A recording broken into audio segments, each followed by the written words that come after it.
Je ne sais pas s'ils attendent qu'il y ait mort d'homme pour qu'ils réagissent. Eux caressés, nous avons des poteaux. On a peur même que les pluies arrivent. Parce que là, si les pluies tombent, on est très mal barré. On a écrit, j'ai l'accusé de réception, mais jusque-là, rien. La conseillère départementale et municipale de Brazzaville, Marlène Bandouzi Yengi, a échangé avec quelques mandants de sa circonscription électorale ce samedi 7 septembre 2024.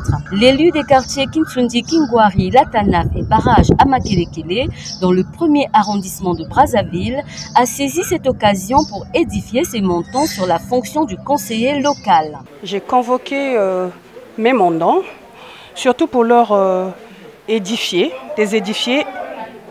sur le fonctionnement du conseil.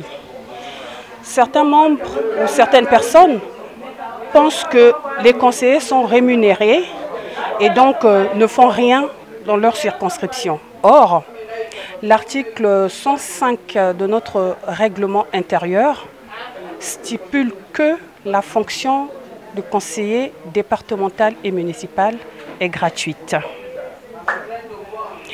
Les populations attendent que le Parlement local puisse exécuter les préoccupations dont nous avons la charge de transmettre au sein du bureau du conseil.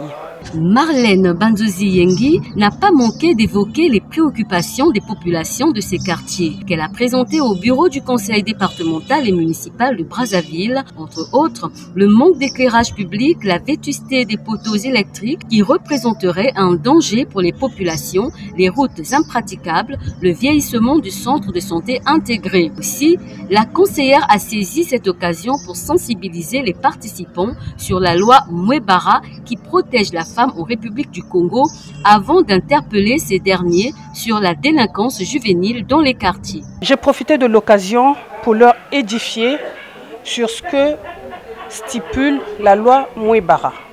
Une loi dont la ministre Nefer Inès Ingani parle très souvent. Elle est très ferme et donc j'ai profité de cette occasion pour leur expliquer ce que dit réellement cette loi. J'ai aussi profité de cette rencontre pour leur dire que nous sommes aujourd'hui dans un milieu où l'insécurité règne.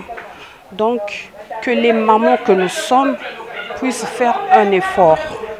Mais non, si elles sont témoins d'actes d'incivisme, qu'elles puissent appeler le 117 pour que la police puisse faire son travail. Une communication à bâton rompu qui a permis sans nul doute à cet échantillon des mandants de l'élu local de Makelekele de comprendre que les conseillers départementaux et municipaux ne sont pas des salariés en dépit de quelques indemnités et aussi ont des difficultés pour effectuer certaines descentes.